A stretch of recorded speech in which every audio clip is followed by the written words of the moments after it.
ऐसी वीडियो रोज देखने के लिए आप मेरे वीडियो को लाइक करें, इस पे कमेंट करें और अपने दोस्तों के साथ शेयर करें। और हाँ, अगर आप इस चैनल पे नए हैं तो इसे सब्सक्राइब करना ना भूलें। व्योमा समझ नहीं पा रही थी कि सिद्धार्थ गुलेरिया के गुस्से को कैसे शांत किया जाए। जब उसे कोई तरकीब नहीं सूझी तब व्योमा ने अपनी एक्टिंग की और बैग से एक ब्रह्मास्त्र निकाला। व्योमा रोती हुई गिड़गिड़ाती हुई सिद्धार्थ गुलेरिया के पांव के पास जाकर बैठ गई। सिद्धार्थ के पांव पकड़कर कहने लगी, प्लीज भैया मुझे छोड़कर मत जाइए। भैया, इस घर में आपके अलावा मेरा कौन है? सिद्धार्थ गुस्से से तिलमिलाया हुआ जरूर था, मगर उसने बड़े ही ध्यान से व्योमा का हाथ अपने पांव से हटाया ताकि व्योमा को किसी भी तरह की चोट न पहुंचे। रोती हुई व्योमा को सिद्धार्थ ने सहारा देते हुए खड़ा किया और कहा, प्लीज मेरी एक रिक्वेस्ट है तुमसे, आज के बाद मुझे भैया कहकर मत पुकारना, क्योंकि मैं तुम्हारे लिए सिर्फ एक बोझ हूँ जो तुम्हारे टुकड़ों पर तुम्हारे घर में अयासी करता है।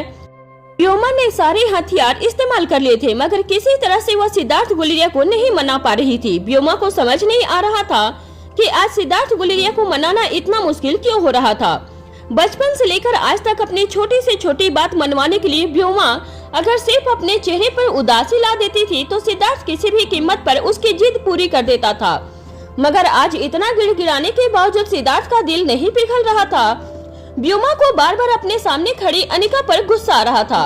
अपना सारा फ्रस्ट्रेशन अनिका पर उतारते हुए व्योमा ने चिल्लाते हुए कहा, मुझे पता है कि तुम सब अचानक ही मेरे खिलाफ क्यों हो गए हो, क्योंकि मेरा इस घर से कोई खून का रिश्ता नहीं है ना, और तुम सबको तो खून का रिश्ता है। तुम सब गुलेरिया परिवार से खून के रिश्ते से बंधे हो, मगर सिर्फ एक गोद ली हुई बेटी हूँ मैं, और बस इसी बात का फायदा उठाया है तुमने अनिका।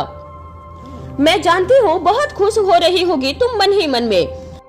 मैं अच्छी तरह से जानती हूँ तुम यह सब कुछ क्यों कर रही हो। तुम इस घर में मुझसे मेरा सब कुछ छीनने आई हो ना, क्योंकि तुम जलती हो मुझसे, इसलिए घर के बाकी लोगों पर जादू चलाकर मेरे खिलाफ करना चाहती हो। बिल्कुल अपनी माँ पर गई हो ना। तुम्हारी माँ भी ऐसी ही थी, चालबाज। एक साथ दो भाइयों को अपने प्यार के जाल में फंसाकर दोनों को खिलौने की तरह इस्तेमाल कर रही थी।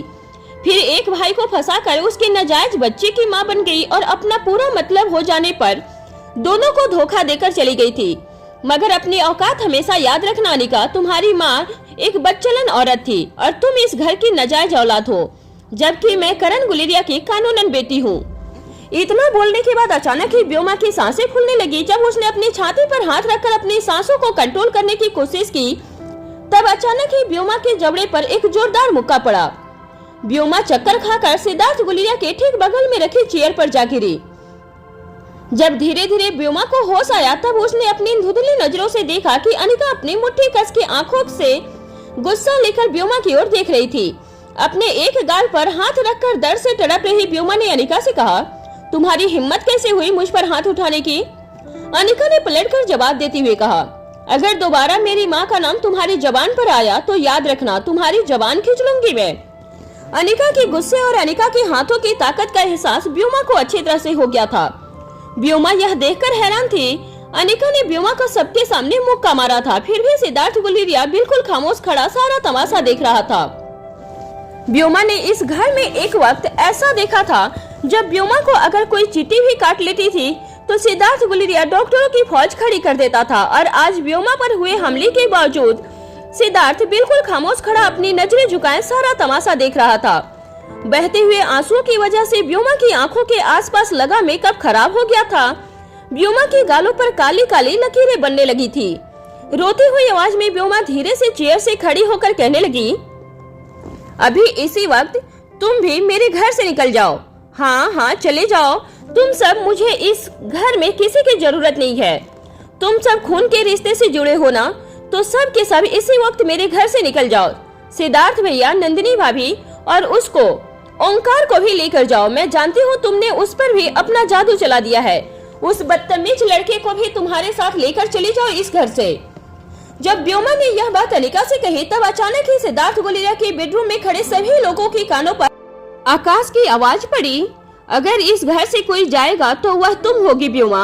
ऑफिस का काम खत्म करके आकाश जब अपने कमरे में जा रहा था तब अचानक ही उसने सिद्धार्थ गुलेरिया के बेडरूम से चीखने चिल्लाने की आवाज सुनी। आकाश जब बेडरूम के पास आया तब कुछ देर बेडरूम के बाहर खड़ा रहकर अंदर होने वाली सारी बातों को सुन रहा था। आकाश की आवाज सुनने के बाद चीखती चिल्लाती व्योमा अचानक ही चुप हो गई थी। ऐसा लग रहा था जैसे आकाश की आवाज का असर व्योमा पर अनिका की मार से भी ज्यादा गहरा हुआ था। वह बिल्कुल चुपचाप खड़ी आकाश को देखती रही थी।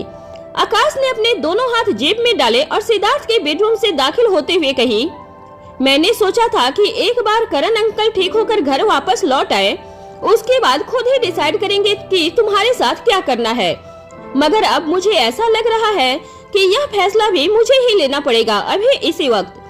मुझे लगता है व्योमा तुम्हें यह घर कुछ राज नहीं आ रहा है। मैं देख सकता हूँ तुम घर के बाकी मेंबर से काफी ज्यादा नाखुश हो। बेहतर होगा तुम हमारे फार्म हाउस पर जाकर रहो।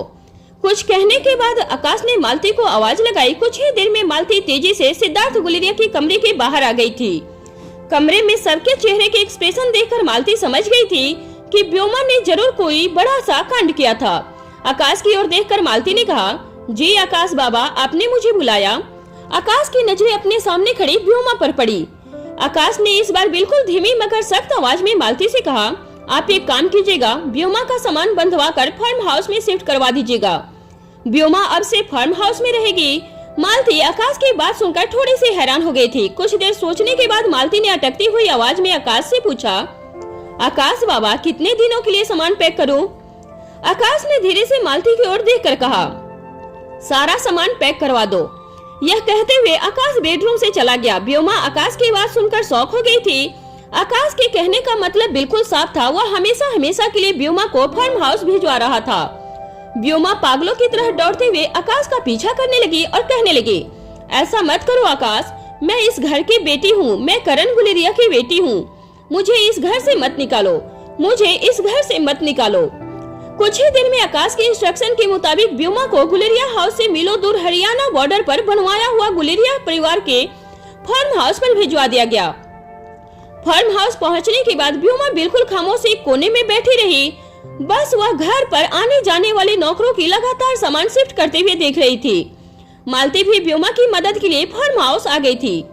रो रो कर व्योमा का काफी बुरा हाल हो गया था। व्योमा का सारा मेकअप आंसुओं में बह गया था और पूरे चेहरे पर लाल काले धब्बे पड़ गए थे, मगर व्योमा ने अपना चेहरा नहीं धोया था। बस कोने में बैठे बिना पलके झपकाए वह मालती और बाकी नौकरों को अपना सामान शिफ्ट करते हुए देख रही थी। अचानक ही जब मालती व्योमा के सामान का एक बॉक्स अनपैक कर रही थी, तभी व्योमा ने मालती से कहा, आकाश से कहो कि यह घर बहुत छोटा है, मैं यहाँ नहीं रह सकती, मेरे रहने का कहीं और बंदोबस्त करवाया जाए। व्योमा की बात सुनकर मालती ने जवाब देते हुए कहा, देखिए व्योमा मैडम, आपको आकाश बाबा ने यहाँ किसी वेकेशन के लिए नहीं भेजा है। आप इतना समझ लीजिए कि चाहे आप कितने भी हाथ पांव पटक लीजिए, आपको अब कुछ दिन यहीं रहना है। अगर मेरी बात माने तो आप कुछ दिन यहाँ रहेंगे, किसी से मिलेंगे जुलेंगे नहीं, तो शायद कुछ दिनों के बाद आकाश बाबू का गुस्सा ठंडा हो जाए और आपको फिर से परिवार के साथ रहने गुलेरिया हाउस बुला ले। मगर इस वक्त आपने कोई जिद की तो हो सकता है कि आकाश बाबा को और गुस्सा आ जाए। मालती की बात सुनकर व्योमा अपनी जगह से खड़ी हो गई और मालती को डांट लगाते हुए कहने लगी, आकाश होता कौन है मुझे इस तरह से हुकूमत चलाने वाला? वह घर मेरे पापा का है, मुझे इस तरह घर से निकालने का आकाश का कोई हक नहीं है। व्योमा के यह कहने के बाद मालती बस व्योमा की आंखों में आंखें डालकर देख रही थी। जल्द ही व्योमा को इस बात का रियलाइजेशन हुआ कि चाहे आकाश करण गुलेरिया का सगा बेटा नहीं था, मगर घर की और बिजनेस की जिम्मेदारी करण गुलेरिया ने खुद आकाश गुलेरिया के कंधों पर सौंपी हुई थी। आकाश की कही बात घर के हर मेंबर को माननी पड़ती थी। यही गुलेरिया खानदान की प्रथा भी थी। जो भी बिजनेस और फैमिली को हेड करेगा, सभी को उसी के ऑर्डर फॉलो करने होंगे। और इस वक्त गुलेरिया परिवार का हेड आकाश गुलेरिया था। व्योमा जान चुकी थी कि वह चाह कर भी आकाश के फैसले को बदल नहीं सकती थी। व्योमा की आंखों से फिर से आंसू बहने लगे। वह अपने घुटनों के बल बैठ गई और मालती से कहने लगी, प्लीज आप जाकर आकाश से कहिए कि मुझे मेरी गलती का एहसास हो गया है, मगर मैं गुलेरिया खानदान की बेटी हूँ, मुझे इस तरह की सजा न दे, मुझे प्लीज घर बुलवा ले। रोती हुई व्योमा को दिलासा देते हुए मालती ने कहा, ठीक है मैडम, मैं आपकी बात आकाश बाबा तक जरूर पहुँचाऊंगी। अब आप ऊपर जाकर अपने कमरे में फ्रेश हो जाइए, तब तक मैं बाकी का सामान अरेंज करवाती हूँ। मालती की बात सुनकर व्योमा रोते हुए विला के ऊपर वाले फ्लोर में बने एक आलीशान बेडरूम में चली गई थी। बाथरूम में जाकर व्योमा कुछ देर तक अपने चेहरे पर लगातार पानी फेंकती रही। कुछ देर बाद जब व्योमा ने अपने इमोशंस पर काबू पाया तो तौलिए से अपना चेहरा सुखाकर वह फिर से नीचे की ओर जाने लगी। व्योमा अभी स्टेयरकेस से नीचे उतर ही रही थी कि किचन के पास खड़ी मालती को एक नौकर ने पूछा, मालती जी, क्या आप सचमुच व्योमा बेबी की बातें आकाश बाबू तक पहुंचाएंगे? उन्होंने अभी अभी अपनी भूल कबूल कर ली है। क्या यह बात आप आकाश बाबू तक पहुंचाएंगी? एक बॉक्स से व्योमा के कपड़े निकालते हुए मालती ने उस नौकर से कहा, कौन सी बात? मैंने तो कोई बात नहीं सुनी। क्या तुमने कोई बात सुनी है क्या? आसपास खड़े नौकर मालती का इशारा समझ गए थे। सभी ने मालती से कहा, नहीं नहीं, हमने भी कुछ नहीं सुना है।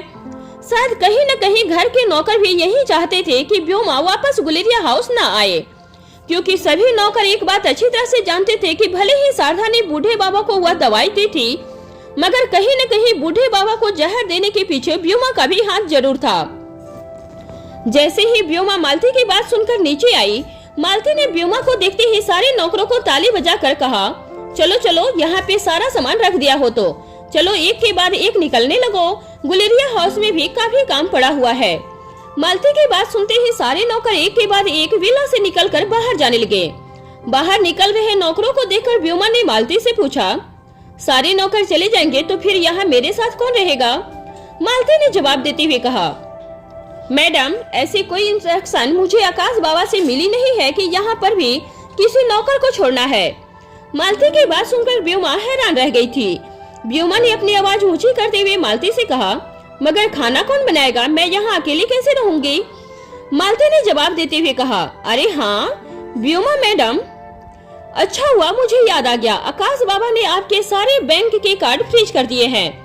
मगर आप चिंता मत कीजिएगा, उस तरफ किचन है और किचन के अंदर सारा जरूरत का सामान मौजूद है और आपकी जरूरत का सारा सामान हर हफ्ते यहाँ पहुँचा दिया जाएगा। खाने पीने में आपको किसी भी तरह की कोई तकलीफ नहीं होगी, तो आपको पैसों की जरूरत भी नहीं होगी। व्योमा ने चिल्लाते हुए मालती से पूछा, अरे मगर खाना बनाएगा कौन? घर के बाकी काम कौन करेगा? एक एक करके सारे नौकर बिला से बाहर जा चुके थे। अब बिला में सिर्फ मालती और व्योमा मौजूद थे। मुस्कुराती हुई मालती ने व्योमा से कहा, मैडम, आपके इस सवाल का जवाब तो मेरे पास नहीं है। यह कहते हुए मालती गुलेरिया हाउस से भिजवाई हुई कार में बैठ गई। जैसे ही मालती की गाड़ी फार्म हाउस से बाहर निकलने लगी, गुलेरिया हाउस में अपने बेडरूम में बैठी अनिका के मोबाइल फोन पर राजलक्ष्मी का मैसेज फ्लैश होने लगा। डीएनए रिपोर्ट आ चुके हैं। फार्म हाउस पर व्योमा पागलों की तरह मालती की गाड़ी के पीछे काफी देर तक दौड़ती रही। फार्म हाउस के आसपास की पूरी जमीन आकाश गुलेरिया ने खरीद ली थी, इसीलिए दूर दूर तक गुलेरिया फार्म हाउस के अलावा कोई भी घर या मकान नहीं था। कुछ देर तक कार के पीछे दौड़ने के बाद जब व्योमा थक गई तो उसने अपने आसपास खेत और जंगलों को देखा था। दूर दूर तक कोई इंसान नजर नहीं आ रहा था, बस जंगली जानवरों और पशु पक्षियों की आवाज के अलावा न किसी मशीन की आवाज और न ही किसी इंसान की आवाज सुनाई पड़ रही थी। धीरे धीरे व्योमा डरते हुए फिर से फार्म हाउस की ओर जाने लगी। व्योमा समझ नहीं पा रही थी कि आखिर वो अकेली इस सुनसान जगह पर कैसे रह पाएगी। जहाँ तक व्योमा के सिक्योरिटी का सवाल था, आकाश ने अपने फार्म हाउस के आसपास हर जगह सिक्योरिटी कैमरा और फेंसिंग लगा रखी थी। मॉडर्न टेक्नोलॉजी से बनी यह सिक्योरिटी फेंसिंग किसी भी घुसपैठ की तरह अलार्म बजाकर जानकारी दे देता था और फार्म हाउस के मेन गेट पर तैनात सिक्योरिटी गार्ड तुरंत हरकत में आ जाते थे। इस वक्त अगर व्योमा के लिए अनिका से भी बड़ा कोई दुश्मन था तो वह था आकाश गुलेरिया। धीमे कदमों से व्योमा निराश और हताश सर झुकाए फार्म हाउस के अंदर चली गई थी। वहां गुलेरिया हाउस में जैसे ही अनिका ने राजलक्ष्मी का मैसेज पढ़ा, अनिका ने राजलक्ष्मी को कॉल लगाया। राजलक्ष्मी के कॉल उठाते ही अनिका ने राजलक्ष्मी से पूछा, क्या लिखा है डीएनए रिपोर्ट में? राजलक्ष्मी कुछ देर तक फोन पर खामोश रही और फिर बिल्कुल इमोशनलेस आवाज में अनिका से कहा, मैं तुम्हें मेल पर रिपोर्ट भेजती हूँ, तुम एक बार पढ़ लेना। मेरे हाथ में इस वक्त पेपर कॉपी है, वह भी तुम्हें भिजवा देती हूँ। राजलक्ष्मी जिस तरह से बात कर रही थी, अनिका के लिए यह पता लगाना बहुत मुश्किल था कि आखिर डीएनए रिपोर्ट में क्या लिखा था। इससे पहले कि अनिका राजलक्ष्मी को यह पूछती कि क्या वह करण गुलेरिया की बायोलॉजिकल बेटी है, आकाश गुलेरिया सेकेंड लाइन पर अनिका को कॉल कर रहा था। अनिका ने राजलक्ष्मी का फोन डिस्कनेक्ट करके आकाश का कॉल रिसीव किया। आकाश ने तेज सांस लेते हुए अनिका से कहा, इसी वक्त हॉस्पिटल पहुंच जाओ, करण अंकल को खून की उल्टियां हो रही है। यह सुनते ही अनिका ने आकाश से कहा, ठीक है, मैं अभी पहुंचती हूं हॉस्पिटल। फोन डिस्कनेक्ट करते ही अनिका तेजी से अपने बेडरूम से बाहर निकली। अनिका ने गुलेरिया मेंशन के नीचे पहुंचकर ड्राइवर से कहा कि उसे जल्द से जल्द लाइफ केयर हॉस्पिटल पहुंचाए। लाइफ केयर हॉस्पिटल के टॉप फ्लोर पर बने स्पेशल वार्ड में ऑपरेशन थिएटर के बाहर आकाश गुलेरिया टेंशन में यहाँ वहाँ घूम रहा था। आकाश बार बार ऑपरेशन थिएटर की ओर देखता और फिर घड़ी में टाइम देखता। करण गुलेरिया को कुछ देर पहले खून की उल्टियां हुई थी। उनका पल्स अचानक ही गिरने लगा था। डॉक्टर उसे आनन फानन में ऑपरेशन थिएटर के अंदर ले गए। हर बार जब भी करण गुलेरिया के ऊपर कोई भी मेडिकल इमरजेंसी आती थी, तब आकाश को यकीन होता था कि उसके अंकल सही सलामत घर लौट आएंगे। मगर आज पता नहीं क्यों आकाश को बहुत ज्यादा घबराहट होने लगी थी। उसे ऐसा लगने लगा था कि शायद वह अपने अंकल, जिन्हें आकाश ने अपने पापा से भी ज्यादा प्यार किया था, उन्हें बहुत जल्द खोने वाला था। अटेंडिंग डॉक्टर जब ऑपरेशन थिएटर से बाहर आए तब आकाश दौड़कर उनके पास गया। इससे पहले कि आकाश अटेंडिंग डॉक्टर को कुछ कहता, अटेंडिंग डॉक्टर ने आकाश से कहा, देखिए मिस्टर गुलेरिया, आपके अंकल की कंडीशन काफी क्रिटिकल है। फिलहाल हमें उन्हें वेंटिलेटर पर रखा है, मगर कब क्या हो जाए कुछ कहा नहीं जा सकता। हमने एक छोटी सी सर्जरी की है जिसमें उनकी खून की उल्टियां बंद हो जाए, मगर उनके लंग में काफी खून भर गया था। हमें सर्जरी करने से पहले उनके फेफड़े में जमा सारा खून निकालना पड़ा था। इस सब की वजह से उनके शरीर में काफी कमजोरी भी आ गई है। अगर उनके ब्रेन ट्यूमर का सही वक्त पर इलाज हो जाता तो उनकी कंडीशन काफी बेहतर होती। अटेंडिंग डॉक्टर की यह बात सुनते ही आकाश ने कहा, जी हाँ, मैंने डॉक्टर अमृता को बुला लिया है, वह किसी भी वक्त यहाँ पहुँचती ही होंगी। डॉक्टर अमृता का नाम सुनते ही अटेंडिंग डॉक्टर ने अपने कदम पीछे ले लिए। अटेंडिंग डॉक्टर अपना सर झुकाकर वहीं खड़ा रह गया था। डॉक्टर का रिएक्शन देखकर आकाश ने डॉक्टर से पूछा, क्या हुआ डॉक्टर? मुझे लगता है अमृता का नाम सुनकर आप कुछ परेशान हो गए हैं। अटेंडिंग डॉक्टर ने आकाश के कंधे पर हाथ रखकर कहा, देखिए मिस्टर गुलेरिया, मैं आपको कोई झूठी उम्मीद नहीं देना चाहता, मगर अब यह केस डॉक्टर अमृता की पहुंच से भी बाहर है। हाँ, कुछ वक्त पहले तक डॉक्टर अमृता की सर्जरी से पेशेंट के ब्रेन ट्यूमर का इलाज किया जा सकता था, मगर अब मिस्टर करण गुलेरिया का शरीर काफी कमजोर पड़ चुका है। उनका शरीर अब किसी भी तरह की सर्जरी को झेल सके इतनी ताकत नहीं बची है उनके शरीर में। मिस्टर आकाश, मेरी सलाह आपसे यही होगी कि आप जल्द से जल्द सारे करीबियों को बुला लीजिए। मिस्टर करण गुलेरिया के पास वक्त बहुत कम है। डॉक्टर के मुंह से यह बात निकलते ही आकाश ने डॉक्टर को कॉलर से पकड़ लिया था। डॉक्टर आकाश की मानसिक हालत अच्छी तरह से समझ सकता था, इसलिए धीरे से आकाश का हाथ अपने कॉलर से हटाते हुए डॉक्टर ने आकाश से कहा, मिस्टर आकाश, अपने आप को संभालिए। हमने और आपने हमारे बस में जो कुछ भी था मिस्टर करण गुलेरिया को बचाने के लिए वह सब कुछ किया, मगर अफसोस हम उन्हें नहीं बचा पाए। यह कहते हुए अटेंडिंग डॉक्टर वहां से चला गया था। आकाश किसी भी तरह अपने चाचा करण गुलेरिया को बचाना चाहता था, मगर वह कोई जादूगर नहीं था जो छड़ी घुमाई और अपने चाचा की हालत में सुधार ला लेता। तभी अचानक स्पेशल वार्ड के कॉरिडोर में कुछ लोगों के फुट स्टेप की आवाज आने लगी। जब आकाश गुलेरिया ने मुड़कर पीछे देखा तो वह यह देखकर हैरान हो गया था कि गुलेरिया परिवार के बड़े ताऊजी परिवार के कुछ बुजुर्गों के लेकर आकाश की ओर चलकर आ रहे थे। बड़े ताऊजी करण गुलेरिया के चाचा थे। गुलेरिया परिवार में सभी लोग उन्हें ताऊजी कहकर बुलाते थे। ताऊजी करण गुलेरिया को बिल्कुल पसंद नहीं करते थे। वह गुलेरिया हाउस से दूर गुलेरिया परिवार के पुश्तैनी मकान में बाकी बुजुर्गों के साथ रहा करते थे। जब करण गुलेरिया की लाइफ से स्वाति अचानक ही चली गई थी, उसके बाद ताऊजी ने करण गुलेरिया का रिश्ता अपनी पसंद की लड़की के साथ कराना चाहा था, मगर करण गुलेरिया ने शादी से साफ इनकार कर दिया था। उसके बाद ताऊजी ने कई बार करण गुलेरिया को यह समझाने की कोशिश की कि करण गुलेरिया को स्वाति को भूलकर परिवार को अगला वारिस देने के लिए शादी कर लेनी चाहिए, मगर ताऊजी की इस बात को भी करण गुलेरिया ने नहीं माना था। यहाँ तक कि ताऊजी ने करण गुलेरिया से यह भी कह दिया था वह बस किसी औरत के साथ शादी करके एक बार परिवार को अपना अगला वारिस दे दे और उसके बाद चाहे तो करण उस औरत को तलाक दे देंगे। मगर करण गुलेरिया ने ताऊजी के इस प्रस्ताव से नाराज होकर उनसे बात करना बंद कर दिया था। कुछ वक्त के बाद करण गुलेरिया ने ताऊजी को बाकी बुजुर्गों के साथ पुश्तैनी हवेली पर रहने भिजवा दिया था। हर महीने ताऊजी को जिंदगी गुजारने के लिए कंपनी के अकाउंट से पैसे भिजवा दिए जाते थे, मगर करण गुलेरिया के लिए ताऊ जी के मन में भरी नफरत कोई मुआवजा नहीं मिटा सकता था। ताऊ जी ने हमेशा ही करण गुलेरिया का बुरा चाहा था। आकाश यहाँ तक भी जानता था कि बाकी बुजुर्गों के साथ मिलकर ताऊ जी रोज यह दुआ करते थे कि कब करण गुलेरिया अपनी आखिरी सांस ले ले और ताऊ जी गुलेरिया परिवार की मुखिया बन जाएं। जब पहली बार करण गुलेरिया को ब्रेन स्ट्रोक हुआ था तब ताऊ जी काफी खुश हुए थे।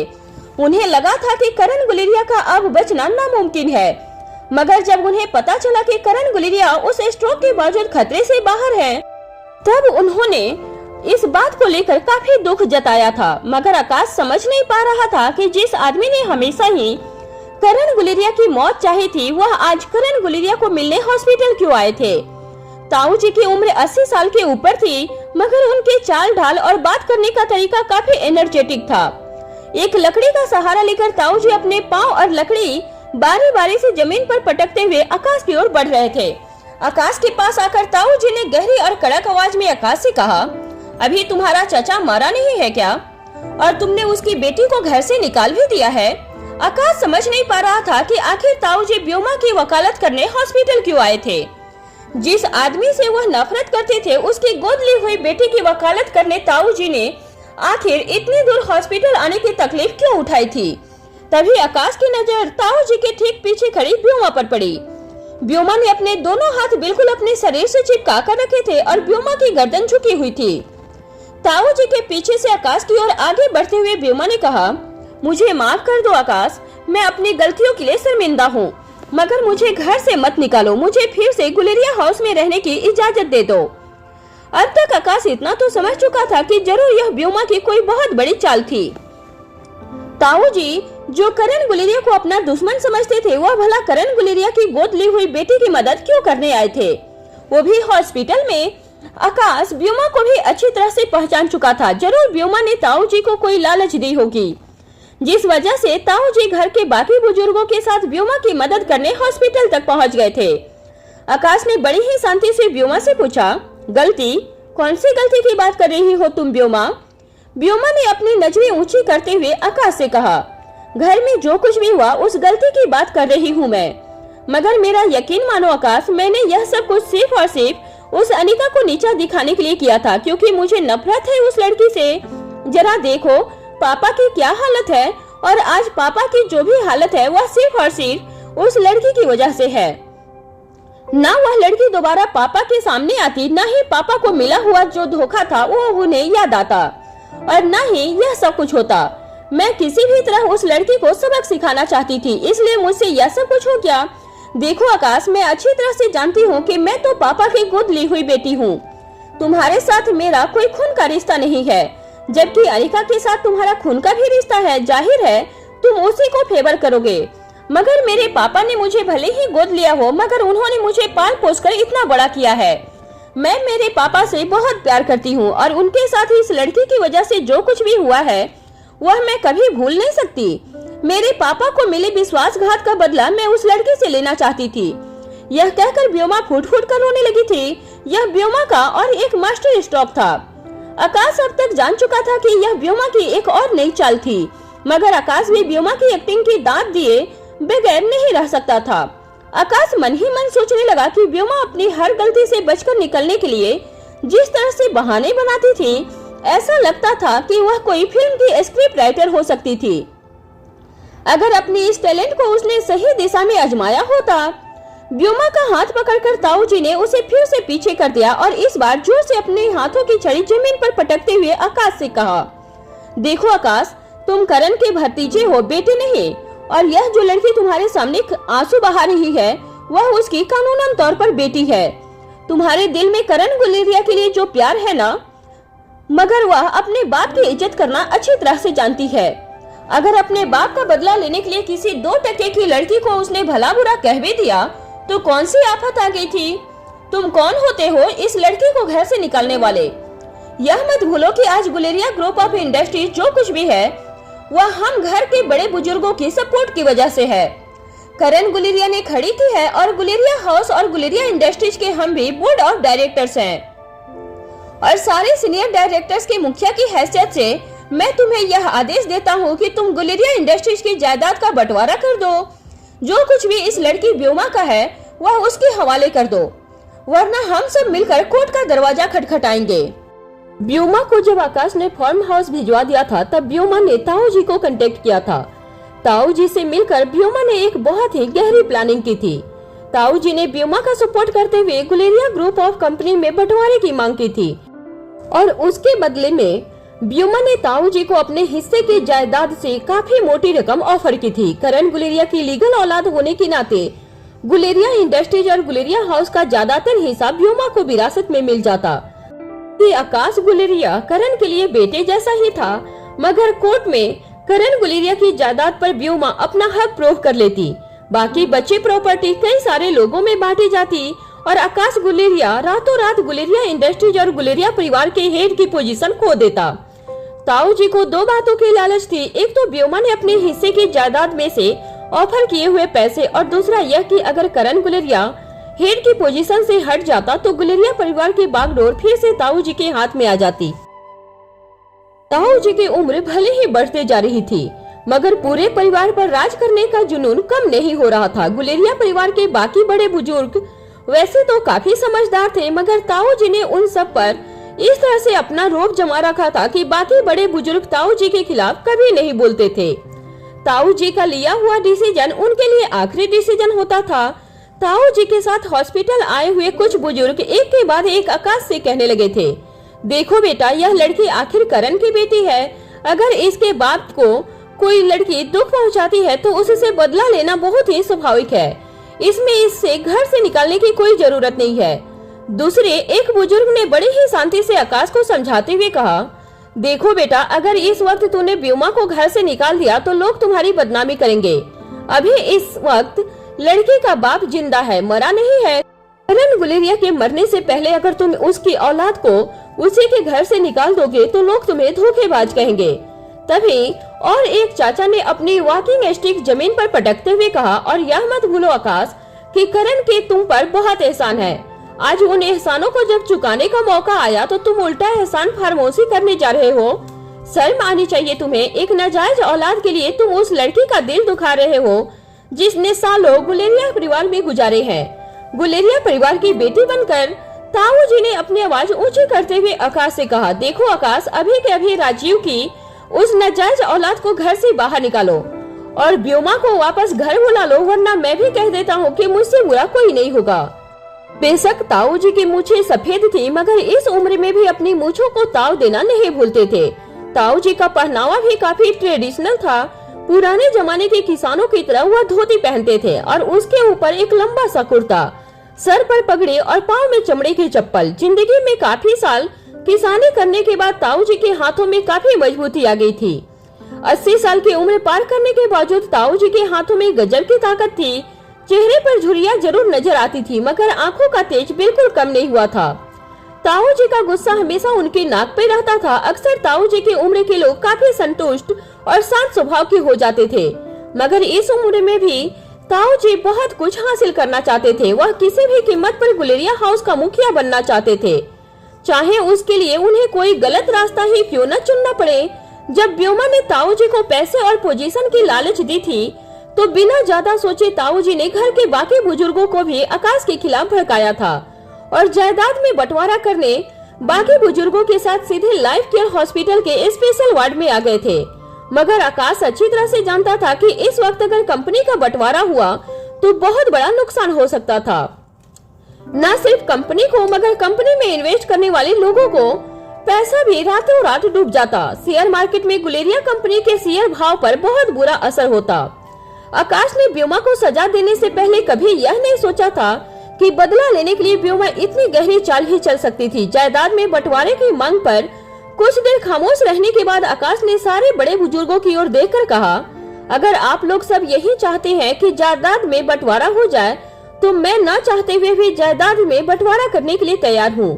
मगर यह मत भूलिएगा कि गुलेरिया इंडस्ट्रीज और गुलेरिया परिवार का हेड मुझे चाचा करण गुलेरिया ने खुद बनाया है। क्या आप उनके लिए हुए फैसलों को भी नहीं मानते? ताऊ जी के अलावा घर के बाकी सारे बुजुर्ग करण गुलेरिया को काफी मानते थे। गुलेरिया परिवार की इज्जत, शान और शौकत करण गुलेरिया ने अपनी मेहनत और लगन से खड़ी की थी। सालों पहले इस वक्त के परिवार के पूर्वजों ने फैसला लिया था कि गुलेरिया परिवार हमेशा ही साथ रहेगा, चाहे सारे भाई अलग अलग बिजनेस करें, मगर यह सब भाइयों की जिम्मेदारी थी कि पूरा का पूरा गुलेरिया परिवार आपस में एकता और भाईचारे के साथ रहे। मगर पिछली पीढ़ी के भाई हजारों कोशिश करने के बावजूद गुलेरिया परिवार में एकता बनाए रखने में नाकामयाब रहे थे। मगर करण गुलेरिया ने जब से गुलेरिया परिवार की बागडोर अपने हाथ में ली थी, तब से किसानी से जुड़े गुलेरिया परिवार के बड़े बुजुर्गों को साथ मिलाकर करण गुलेरिया ने देश की नंबर 1 कंपनी खड़ी कर दी थी। और सभी बड़े बुजुर्गों को करण गुलेरिया पर नाज भी था। जब आकाश ने यह बात सबसे कही, तब ताऊ जी को छोड़कर बाकी सारे बड़े बुजुर्ग खामोश होकर एक दूसरे को देखने लगे थे। आकाश ने फिर से अपनी बात आगे बढ़ाते हुए कहा, चलिए मान लेते हैं कि अगर आज करण अंकल यहाँ मेरे साथ खड़े होते, तब भी आप लोग जायदाद में बंटवारे की मांग करते। मुझे आप लोगों से सिर्फ एक सवाल का जवाब चाहिए। जवाब मिलने के बाद मैं बेशक अपनी पोजीशन छोड़ने के लिए तैयार हूँ। क्या आप बड़े बुजुर्गों में से किसी को भी यह लगता है कि यह लड़की जो आप लोगों के पास फरियाद लेकर आई है और चाहती है कि करण गुलेरिया ने बनाई हुई इस रियासत का बंटवारा किया जाए, इस लड़की ने गुलेरिया परिवार की परंपरा और प्रतिष्ठा को मुझसे ज्यादा मान सम्मान दिया है, तो मैं अभी के अभी गुलेरिया परिवार और गुलेरिया इंडस्ट्रीज का बंटवारा करने के लिए तैयार हूँ। आकाश की बात सुनकर बड़े बुजुर्ग हैरानी से एक दूसरे को देखने लगे थे। वह सभी यह बात अच्छी तरह से जानते थे कि आकाश गुलेरिया भले ही करण गुलेरिया का सगा बेटा नहीं था, मगर करण की तरह ही पूरे परिवार को बांध कर रखने की काबिलियत आकाश ने करण गुलेरिया से विरासत में पाई थी। सारे बड़े बुजुर्ग आकाश की इस बात पर हैरानी से एक दूसरे को देखने लगे थे। आकाश की बात का कोई जवाब नहीं दे पा रहा था। अचानक ही टॉप फ्लोर से कॉरिडोर में किसी लड़के के सैंडल की आवाज सबके कानों पर सुनाई देने लगी। जब आकाश ने मुड़कर देखा तो अनिका तेजी से ऑपरेशन थिएटर की ओर चलकर आ रही थी। अनिका ने आकाश के आसपास खड़े लोगों का ध्यान न देते हुए सीधे ही आकाश के पास आकर कहा, अब कैसी तबीयत है उनकी? आकाश भी काफी वक्त से अनिका के हॉस्पिटल पहुंचने का इंतजार कर रहा था। अनिका के आते ही आकाश ने अनिका को भीड़ से थोड़ी दूर ले जाते हुए कहा, मैं चाहता हूँ तुम एक बार करण अंकल की कंडीशन पर नजर डालो और मुझे बताओ कि उन्हें बचाया जा सकता है या नहीं। आकाश की बात पूरी होते ही अनिका ने आकाश की आंखों में आंखें डालकर कहा, देखो मुझे अभी इसी वक्त उनके सारे रिपोर्ट चाहिए, सीटी स्कैन, ब्लड रिपोर्ट और बाकी जितने भी टेस्ट करवाए हैं उन सारे टेस्ट की रिपोर्ट मुझे अभी के अभी चाहिए। मैंने अपनी असिस्टेंट राजलक्ष्मी को भी बुला लिया है। अनिका की बात सुनकर आकाश को ऐसा लग रहा था जैसे अनिका ने पहले ही डिसाइड कर लिया था कि वह करण गुलेरिया का इलाज करने वाली थी। अनिका की बातों में कोई हड़बड़ाहट भी नहीं थी और न ही अनिका की आंखों में किसी तरह का कंफ्यूजन नजर आ रहा था। आकाश को अनिका की आंखों में देखकर लग रहा था कि अनिका काफी कॉन्फिडेंट थी कि वह करण गुलेरिया को बचा लेगी। इससे पहले कि आकाश अनिका से कोई सवाल पूछता, ताऊ जी के पास खड़ी व्योमा अपनी आवाज ऊंची करते हुए कहने लगी, क्या कर रहे हो तुम आकाश? क्या तुम पापा का इलाज इसके हाथों करवाना चाहते हो? यह नहीं हो सकता है। आकाश समझ नहीं पा रहा था कि जब करण गुलेरिया जिंदगी और मौत के बीच झूल रहे थे, तब व्योमा को अचानक ही इस वक्त अपनी और अनिका की दुश्मनी बीच में लाने की क्या जरूरत थी। आकाश ने भी अपनी आवाज चढ़ाते हुए कहा, क्यों नहीं कर सकती यह करण अंकल का इलाज? व्योमा तेजी से आकाश के पास आई और अनिका की ओर देखकर कहने लगी, जरा देखो इसे, इस चेहरे को देखो, यह वही चेहरा है जिस चेहरे ने 25 साल पहले पापा को एक जिंदा लाश बनाकर छोड़ दिया था। अगर इस लड़की ने पापा का इलाज किया तो पापा यह बात बर्दाश्त नहीं कर सकेंगे और जीते जी मर जाएंगे। यह बात सभी लोग अच्छी तरह से जानते थे कि करण गुलेरिया मल्होत्रा खानदान के किसी भी व्यक्ति से कोई मदद या संबंध नहीं रखना चाहते थे। स्वाति के चले जाने के बाद करण गुलेरिया को मल्होत्रा खानदान से नफरत सी हो गई थी। यहाँ तक कि अपने इलाज के लिए करण गुलेरिया ने अमृत टेबलेट का इस्तेमाल करने से भी मना कर दिया था, क्योंकि अमृत टेबलेट स्वाति की फार्मूला से मैन्युफैक्चर की गई थी और मैन्युफैक्चरिंग भी मल्होत्रा फार्मेसी में की जाने वाली थी। मगर आकाश यह नहीं समझ पा रहा था कि जहां बात करण अंकल की जान बचाने की थी, तब व्योमा को यह बात निकालने की क्या जरूरत थी। दरअसल व्योमा नहीं चाहती थी कि अनिका करण गुलेरिया का इलाज करे, मगर अनिका को इलाज करने से रोकने की वजह कुछ और ही थी। व्योमा यह चीज अच्छी तरह जानती थी कि अनिका ही डॉक्टर अमृता थी। मेडिकल प्रोफेशन से जुड़े हुए लोग डॉक्टर अमृता को मिरेकल डॉक्टर भी कहकर बुलाते थे। एक बेजान शरीर में भी जान वापस से लाने की काबिलियत रखती थी डॉक्टर अमृता। व्योमा को मन ही मन डर था कि कहीं आज भी डॉक्टर अमृता कोई चमत्कार न दिखा दे, क्योंकि अगर ऐसा हो गया तो जायदाद में बंटवारे के लिए व्योमा को और इंतजार करना होगा। यह सोचते हुए व्योमा ने अपने कदम आकाश की ओर बढ़ाए और कहा, मल्होत्रा परिवार से जुड़े हुए किसी भी सदस्य से मैं अपने डैड का इलाज नहीं करवाना चाहती, क्योंकि मैं जानती हूँ यही मेरे डैड की इच्छा है और यही उनका फैसला भी है और मैं उनके फैसले के खिलाफ नहीं जाना चाहती। आकाश को व्योमा की बातों से चिढ़ हो रही थी। इरिटेट होकर आकाश ने व्योमा से कहा, what nonsense are you talking? इस वक्त ये सारी बात करने का वक्त नहीं है हमारे पास। व्योमा झूठ मूठ अपने बड़े बुजुर्गों के सामने नाटक करते हुए आकाश के सामने हाथ जोड़कर कहने लगी, आकाश प्लीज ऐसा मत करो। मैं जानती हूँ इस वक्त पापा कमजोर हैं, कोमा में हैं और अस्पताल के बिस्तर पर पड़े हैं, मगर तुम उन पर प्लीज इस तरह की जोर जबरदस्ती मत करो। तुम तुम्हारी ताकत का गलत इस्तेमाल कर रहे हो मेरे पापा पर, उन्हें इस तरह से ह्यूमिलेट मत करो प्लीज आकाश, मैं तुम्हारे सामने हाथ जोड़ती हूँ।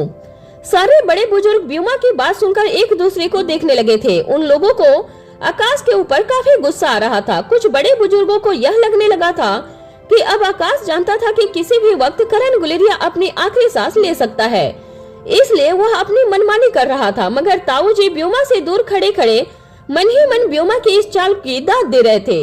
बाकी बड़े बुजुर्गों को अपने पक्ष में करने के लिए व्योमा ने अपना नाटक आगे बढ़ाते हुए आकाश से कहा, प्लीज ऐसा मत करो आकाश।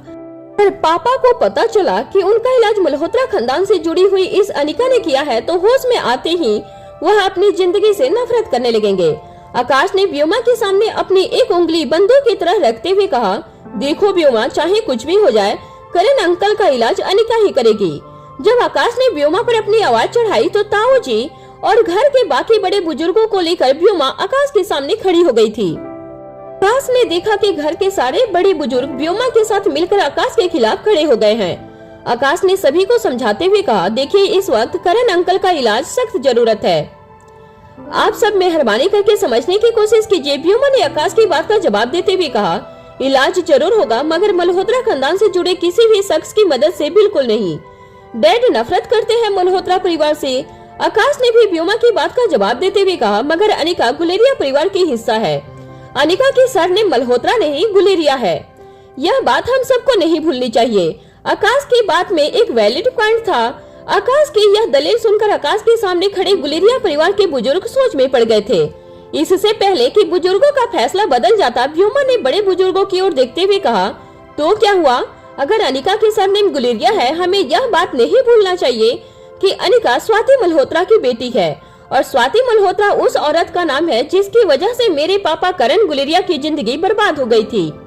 आकाश अच्छी तरह से जानता था कि हर गुजरती मिनट करण अंकल के लिए काफी इम्पोर्टेंट थी। आकाश चाहता था कि जल्द से जल्द अनिका करण अंकल का इलाज शुरू करे। आकाश ने अनिका की ओर देखा और कहा, मैं इंचार्ज डॉक्टर से कहकर सारे रिपोर्ट्स भिजवाता हूँ, तुम अभी अंदर जाकर करण अंकल का इलाज शुरू करो।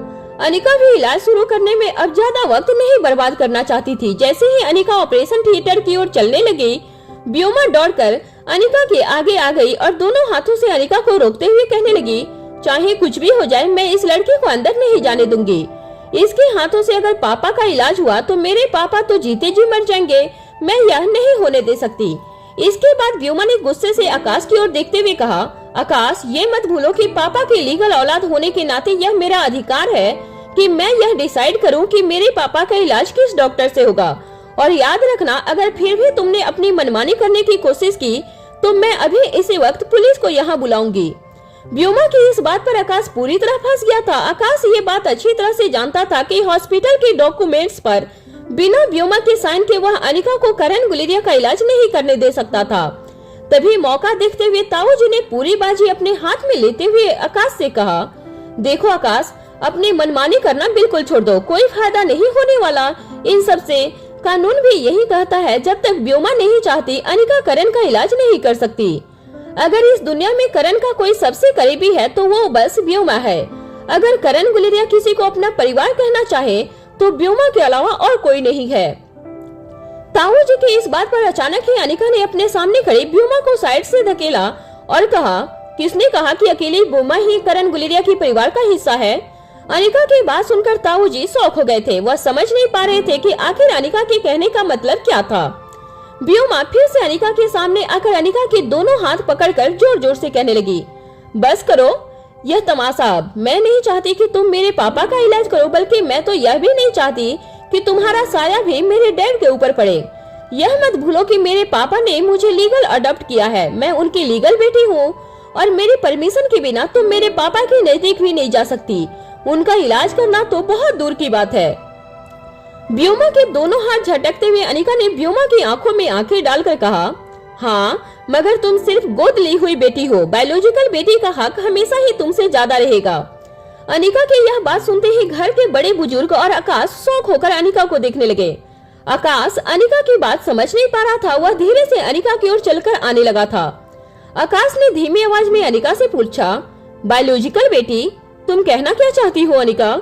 व्योमा ने आकाश की बात को बीच में ही रोकते हुए अनिका से कहा, यह तुम क्या बकवास कर रही हो? तुम्हारी माँ ने मेरे डैड को धोखा दिया था। उसके बाद मेरे डैड ने ना तो कभी शादी की और ना ही किसी औरत के साथ कोई रिश्ता बनाया था। फिर उनकी कोई बायोलॉजिकल औलाद कैसे हो सकती है? अगर डैड किसी को अपना बेटा मानते हैं तो वह आकाश है, मगर आकाश भी डैड का भतीजा है और मैं पहले ही गोद ली हुई हूँ, मगर लीगल उनकी बेटी हूँ। मेरी जगह तो आकाश भी नहीं ले सकता। व्योमा की बात का कड़क आवाज में जवाब देते हुए अनिका ने कहा, मगर मैं यहाँ आकाश की बात नहीं कर रही हूँ। करण गुलेरिया की बायोलॉजिकल औलाद मैं हूँ, उनकी बेटी अनिका। पूरा नाम अनिका करण गुलेरिया। अनिका का पूरा नाम सुनते ही घर के बड़े बुजुर्ग शौक हो गए थे। वह अनिका से एक दूसरे को देखने लगे और आपस में ही धीमी आवाज में कुछ बातें करने लगे। किसी को यकीन नहीं हो रहा था कि यह कैसे हो सकता था। अनिका करण गुलेरिया की बेटी कैसे हो सकती थी? यहाँ तक कि आकाश भी अनिका की बात पर यकीन नहीं कर पा रहा था। आकाश ने अनिका का हाथ पकड़ा और बाकी लोगों से दूर ले जाते हुए धीमी आवाज में अनिका ने पूछा, यह तुम क्या कह रही हो? कल डीएनए टेस्ट रिपोर्ट में तो यह साबित हो चुका था कि तुम करण अंकल की बेटी नहीं हो। फिर तुम यह सब क्यों कह रही हो, वो भी बिना किसी प्रूफ के? अगर हम यह दावा करेंगे तो उल्टा ही हम फंसेंगे। समझने की कोशिश करो। अनिका ने ऊंची आवाज में आकाश से कहा, ने कहा तुम्हें कि मेरे पास इस बात का प्रूफ नहीं है कि मैं ही करण गुलेरिया की बेटी हूँ। अनिका का दावा सुनकर व्योमा की सांसें तेज होने लगी थी। वह खामोश खड़ी सिर्फ अनिका को सुन रही थी। अब तक व्योमा को अनिका के बारे में जो कुछ भी पता था वह सिर्फ यह था कि स्वाति ने करण गुलेरिया को धोखा देकर राजीव गुलेरिया के साथ रिश्ता बनाया था और उसी रिश्ते की वजह से अनिका का जन्म हुआ था। मगर आज अचानक अनिका यह क्लेम कर रही थी कि वह करण गुलेरिया की बेटी थी। ताऊ जी ने आगे बढ़ते हुए अनिका से कहा, क्या तुम्हारे पास इस बात का कोई सबूत है कि तुम करण की बेटी हो? ताऊ जी की बात सुनते ही आकाश भी अनिका की ओर देखकर आंखों ही आंखों में अनिका से यही सवाल पूछ रहा था कि क्या अनिका के पास कोई ऐसा ठोस सबूत था जिससे यह साबित हो पाता कि वह करण गुलेरिया की बेटी है। तभी एलिवेटर से राजलक्ष्मी बाहर निकलकर ऑपरेशन थिएटर के पास खड़ी अनिका के करीब आई। राजलक्ष्मी ने अपने पर्स से डीएनए रिपोर्ट का एक बड़ा सा इन्वेलप निकालकर अनिका के हाथ में दे दिया। अनिका ने बिना हैंडल लॉक खोले इन्वेलप आकाश के हाथ में थमा दिया। हैरान आकाश ने इन्वेलप के अंदर से डीएनए टेस्ट रिपोर्ट निकाले। टेस्ट रिपोर्ट में जो कुछ भी लिखा था वह पढ़कर आकाश के होश उड़ गए थे। टेस्ट रिपोर्ट से यह बात साफ थी कि अनिका करण गुलेरिया की बायोलॉजिकल औलाद थी। अनिका और करण गुलेरिया के डीएनए सैंपल 99.99% मैच हो रहे थे। इसका मतलब साफ था कि अनिका करण गुलेरिया की सगी बेटी थी। रिपोर्ट में लिखी बात ताऊ जी भी जल्द से जल्द जानना चाहते थे। अपनी छड़ी जमीन पर पटकते हुए ताऊ जी ने आकाश से पूछा, अब बताओ भी कि क्या लिखा है उस कागज पर? इस लड़की की बात पर कैसे भरोसा कर लें? आकाश ने घर के सारे बुजुर्गों को समझाते हुए कहा, देखिए मेरे हाथ में इस वक्त जो डीएनए टेस्ट रिपोर्ट है वह इस देश के सबसे भरोसेमंद लेबोरेटरी से करवाई गई टेस्ट है और इस टेस्ट रिपोर्ट में साफ लिखा है कि 99% चांसेस है कि अनिका ही करण गुलेरिया की बायोलॉजिकल औलाद है। यह बात सुनते ही ताऊ जी और घर के बाकी बड़े बुजुर्ग हैरान रह गए थे। ताऊ जी जैसे ही यह खबर सुने उनके चेहरे का रंग फीका पड़ गया था। ताऊ जी को ऐसा लगने लगा था कि हाथ आई बाजी पलटने लगी थी। बौखलाहट के मारे व्योमा अटकती हुई आवाज में आकाश से कहने लगी, अरे मगर यह कैसे हो सकता है? अभी कुछ ही दिनों पहले तो तुमने कहा था कि यह अनिका राजीव अंकल की बेटी है और अब तुम यह कह रहे हो कि अनिका पापा की बेटी है, उनकी बायोलॉजिकल औलाद है। यह कैसे हो सकता है? अरे यह बात तो सब जानते हैं कि अनिका की माँ ने पापा से विश्वासघात किया था। आकाश ने व्योमा की बातों को इग्नोर किया और ताऊ जी के पास खड़े घर के बड़े बुजुर्गों की ओर देखकर कहा, देखिए उस डीएनए टेस्ट रिपोर्ट में यह लिखा है कि करण चाचा और अनिका के बीच 98% में मैच था और ऐसा अक्सर तभी होता है जब चाचा और भतीजे या भतीजे के डीएनए सैंपल से मैच करवाया जाए। मगर वो टेस्ट रिपोर्ट यह भी नहीं कहती कि अनिका करण चाचा की सगी औलाद नहीं थी। और अब इस वक्त मेरे हाथ में जो डीएनए टेस्ट रिपोर्ट है उसमें यह साफ साफ लिखा है कि डीएनए सैंपल मैच 99% तक है। बड़े बुजुर्गों को टेस्ट रिपोर्ट में हुई कॉम्प्लिकेशंस के बारे में ज्यादा समझ नहीं आ रहा था, मगर आकाश गुलेरिया की बात से वह इतना तो समझ चुके थे कि डीएनए टेस्ट रिपोर्ट में जो कुछ भी लिखा था वह सिर्फ एक ही बात की ओर इशारा कर रहा था। अनिका करण गुलेरिया की सगी बेटी थी। जब सभी को आकाश की बात पर विश्वास होने लगा तभी अनिका ने बिना समय गवाए आकाश और ताऊ जी से कहा, क्या अब मैं मेरे पापा को बचाने ऑपरेशन थिएटर में जा सकती हूँ? व्योमा पूरी तरह से बौखला चुकी थी। अनिका को अंदर जाने से रोकते हुए व्योमा ने कहा, नहीं, मैं तुम्हें अंदर नहीं जाने दूंगी। हो सकता है कि यह डीएनए टेस्ट रिपोर्ट नकली हो, झूठे भी हो, मैं तुम्हारा भरोसा नहीं कर सकती, मैं तुम्हें अंदर नहीं जाने दूंगी। इस बात पर आकाश ने व्योमा का हाथ जोर से पकड़ते हुए कहा, देखो व्योमा, मैं अच्छी तरह जानता हूँ कि तुम अनिका को अंदर क्यों नहीं जाने देना चाहती। हम सब यह बात अच्छी तरह से जानते हैं कि अनिका ही डॉक्टर अमृता है और डॉक्टर अमृता उस डॉक्टर का नाम है जो मुर्दा शरीर में भी जान डाल सकती है। अगर तुम करण चाचा से सचमुच प्यार करती हो तो तुम इस वक्त अनिका को अंदर जाने से नहीं रोक सकती, क्योंकि इस वक्त यह जानना जरूरी नहीं है कि यह डीएनए टेस्ट रिपोर्ट सही है या गलत है। इस वक्त अगर कोई चीज सबसे जरूरी है तो वह यह है कि करण चाचा की जान बचाने के लिए डॉक्टर अमृता उनका इलाज जल्द से जल्द शुरू करे। व्योमा ने हड़बड़ाती हुई आवाज में आकाश से कहा, मैं तो सिर्फ यह चाहती हूँ कि पापा की मर्जी के खिलाफ उनका इलाज न किया जाए। यह उन्हीं की इच्छा थी कि मल्होत्रा खानदान का कोई भी मेंबर। इससे पहले कि व्योमा आगे कुछ कहती, आकाश ने व्योमा को चुप कराते हुए कहा, बस भी करो अब व्योमा, इतना बड़ा सबूत मिलने के बाद भी तुम एक ही रट लगाए बैठी हो। चलो मान लिया जाए कि करण अंकल की यह इच्छा थी कि उन्हें मरने दिया जाए, तो क्या सचमुच हम उन्हें मरने देंगे? मैं अच्छी तरह जान चुका हूँ कि तुम क्या करना चाहती हो। आकाश को भड़कते हुए देखकर व्योमा भी खामोश खड़ी हो गई थी। घर के बड़े बुजुर्गों को आकाश की बात बिल्कुल सही लगी थी, इसलिए उनमें से एक ने अपनी आवाज ऊंची करते हुए व्योमा से कहा, मेरे ख्याल से आकाश बिल्कुल ठीक कह रहा है। उस लड़की को अंदर जाने दो और जल्द से जल्द करण की ट्रीटमेंट शुरू करवाओ। ताऊ जी और व्योमा एक दूसरे को देखने लगे। ताऊ जी को इस बात का गुस्सा आ रहा था। व्योमा ने सच जाने बिना ही इतना बड़ा तमाशा खड़ा कर दिया था। अगर सचमुच अनिका करण गुलेरिया की बेटी थी तब तो ताऊ जी की सारी उम्मीदों पर पानी फिर जाएगा। वहाँ व्योमा को ताऊ जी के मन में चल रही बातों की कोई फिक्र नहीं थी। इस वक्त व्योमा इतना तो अच्छी तरह समझ गई थी कि वह किसी भी हालत में अब अनिका को करण गुलेरिया का इलाज करने से नहीं रोक सकती थी।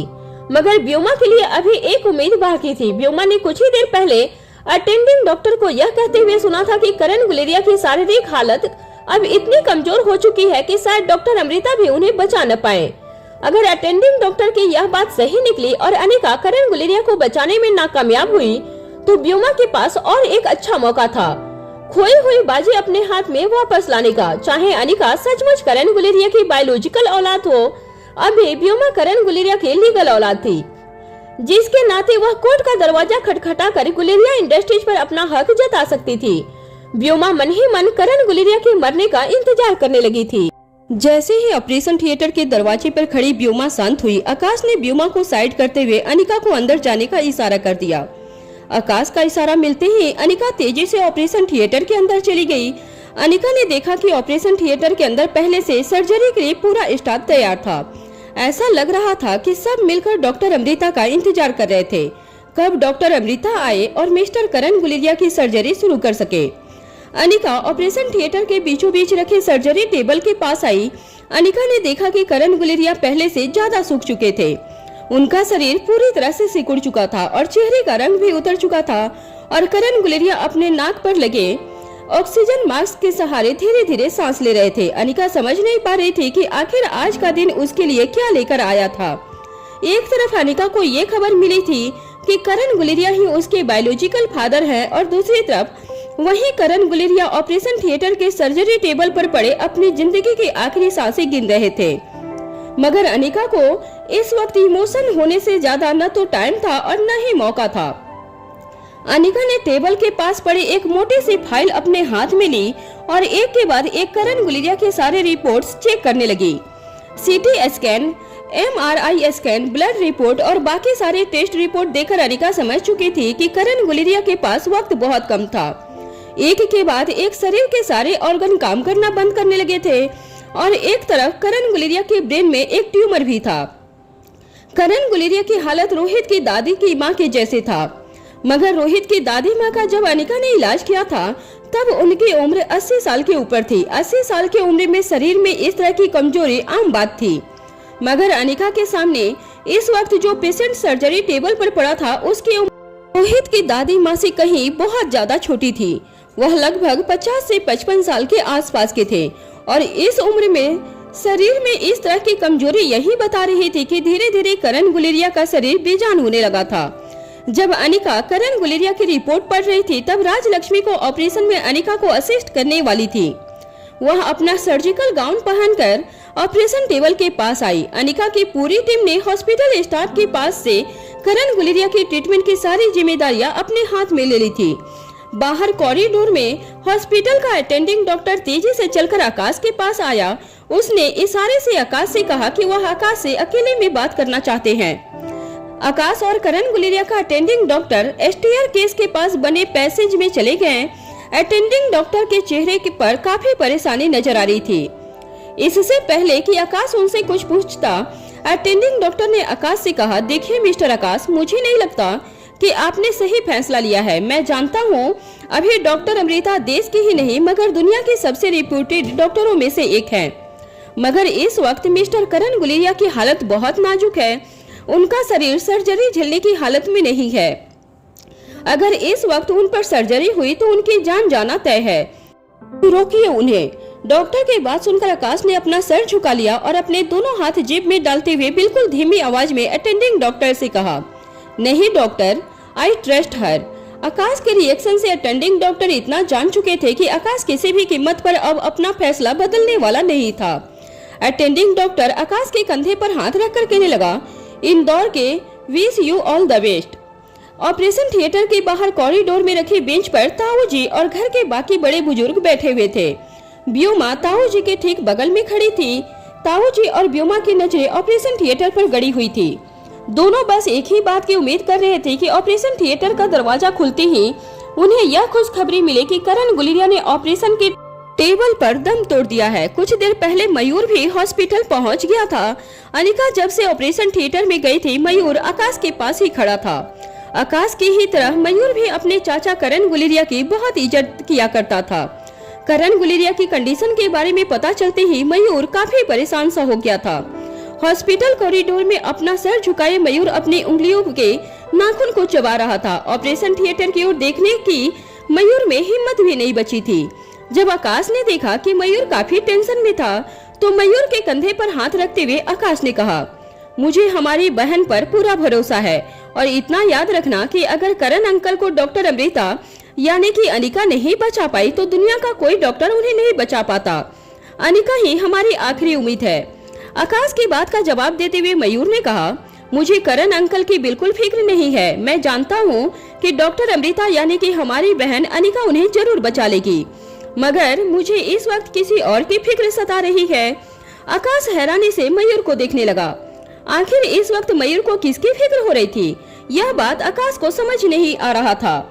मयूर गुलेरिया ने अपनी बात आगे बढ़ाते हुए आकाश से कहा, दरअसल बात यह है आकाश कि तुम तो जानते हो कि मैं ब्रह्मपुत्र एकेडमी की दीदी को अपना आइडल मानता हूँ। मेरी खुशकिस्मती थी कि मैं उनके साथ टीम बनाकर इस साल की चैंपियनशिप लड़ रहा था, मगर पिछले 2 दिनों से दीदी चैंपियनशिप की फाइट में हिस्सा लेने के लिए चैंपियनशिप वेन्यू पर नहीं पहुंची है। ना ही उनकी कोई मैसेज भेजा गया है। मुझे उनकी बहुत फिक्र हो रही है। तुम तो जानते हो यह रेस्लिंग की चैंपियनशिप कितनी खतरनाक होती है। अंडरवर्ल्ड के काफी लोग इन्वॉल्व हैं इस चैंपियनशिप में और सब एक ही बात अच्छी तरह से जानते हैं कि अगर दीदी चैंपियनशिप में आगे के राउंड तक नहीं पहुंची तो उनका जीतना तय नहीं है और उन्हें रोकने के लिए यह भी हो सकता है कि उनके दुश्मन कोई खतरनाक कदम उठाए। बस इसलिए मुझे चिंता हो रही थी कि दीदी सही सलामत तो होंगी। मयूर गुलेरिया की बातों पर आकाश को गुस्सा आने लगा था। आकाश समझ नहीं पा रहा था कि एक तरफ जहां करण अंकल जिंदगी और मौत के बीच लड़ाई लड़ रहे थे, वहां मयूर एकेडमी की दीदी की चिंता कर रहा था। आकाश अच्छी तरह से जानता था कि मयूर करण अंकल की काफी रिस्पेक्ट करता था, मगर आज मयूर के मुंह से यह सारी बातें सुनकर आकाश को मयूर पर गुस्सा आने लगा था। धीमी मगर सख्त आवाज में आकाश ने मयूर से कहा, तुम्हें नहीं लगता कि तुम इस वक्त अपनी दीदी के बारे में सोचना छोड़कर करण अंकल के लिए प्रार्थना करना चाहिए तुम्हें? आकाश की डांट सुनकर मयूर ने धीमी आवाज में जवाब देते हुए कहा, आई एम सॉरी आकाश, मुझे करण अंकल की चिंता है, मगर मैं जानता हूँ कि अनिका जरूर उन्हें बचा लेगी। मगर पिछले कई घंटों से मैं दीदी के बारे में पता लगाने की कोशिश कर रहा हूँ, मगर उनका कोई पता नहीं है। रातों रात वह दिल्ली से हवा की तरह गायब कैसे हो सकती है? ऑपरेशन थिएटर के अंदर अनिका ने बड़ी ही ध्यान से करण गुलेरिया के सर पर स्टिचेज लेना शुरू कर दिया था। कुछ देर तक बड़े ही ध्यान से स्टिचेज लगाने के बाद अनिका ने सीजर और नीडल्स नर्स के हाथ में पकड़ाई ट्रे के अंदर रखते हुए एक लंबी सांस छोड़ी। राजलक्ष्मी करण गुलेरिया की कंडीशन मॉनिटर कर रही थी। बाकी का स्टाफ बेसब्री से अनिका की ओर देखकर इंतजार करने लगा कि अनिका का अगला कदम क्या होगा। कुछ देर तक करण गुलेरिया की हालत मॉनिटर करने के बाद अनिका ने ऑपरेशन थिएटर के अंदर मौजूद स्टाफ से कहा, thank you very much for your supports, the operation was successful. Anika की बात सुनते ही ऑपरेशन थिएटर के अंदर मौजूद स्टाफ ने राहत की सांस ली थी। वह जानते थे कि करण गुलेरिया दिल्ली के मशहूर बिजनेसमैन थे और उनके शरीर की जो हालत थी, उस हालत में उनका ऑपरेशन करना काफी रिस्की था। मगर डॉक्टर अमृता ने अपनी सूझबूझ के कारण करण गुलेरिया की जान बचाई थी। सभी के मन में बस एक ही बात चल रही थी कि डॉक्टर अमृता सचमुच एक जादूगर थी, जो इंसानों को मौत के मुंह से खींचकर वापस ले आती थी। और आज उनकी आंखों के सामने डॉक्टर अमृता ने यह चमत्कार फिर एक बार कर दिखाया था। राजलक्ष्मी ने अनिका की ओर देखकर थम्स अप का इशारा किया। सभी ने अपने चेहरे पर मास्क लगा रखा था, इसलिए लोग एक दूसरे के चेहरे की खुशी देख नहीं पा रहे थे। अनिका ने हॉस्पिटल के डॉक्टर और अटेंडिंग मेडिकल स्टाफ के लिए एक लंबी चौड़ी डॉज एंड डोंट्स की लिस्ट बनाई थी।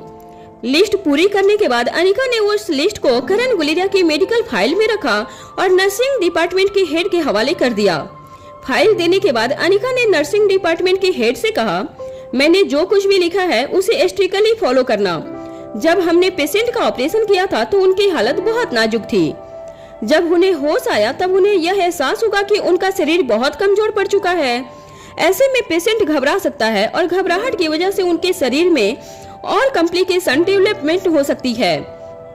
हमें यह ध्यान रखना है कि पेशेंट अगले कुछ दिनों तक किसी भी तरह के मेंटल या फिजिकल शॉक से बचा रहे। अनिका की बात को ध्यान से सुनने के बाद नर्सिंग डिपार्टमेंट के हेड ने बिल्कुल पोलाइटली आवाज में हाँ में अपना सर हिला दिया। अनिका अपने हैंड ग्लव्स उतारते हुए ऑपरेशन थिएटर से बाहर निकलने लगी। राजलक्ष्मी मेडिकल स्टाफ को आगे की इंस्ट्रक्शन देने लगी थी। जैसे ही अनिका ऑपरेशन थिएटर से बाहर निकली, बाहर मौजूद सारे लोग तेजी से अनिका की ओर चलकर आए। सबसे पहले व्योमा अनिका के पास पहुंची और पूछने लगी, क्या हुआ पापा को? क्या वह फिर से अपनी आंखें खोलेंगे? क्या हम पापा को फिर से मिल पाएंगे? अनिका कुछ देर खामोश खड़ी व्योमा को देखने लगी थी। व्योमा के चेहरे पर चिंता से ज्यादा डर नजर आ रहा था।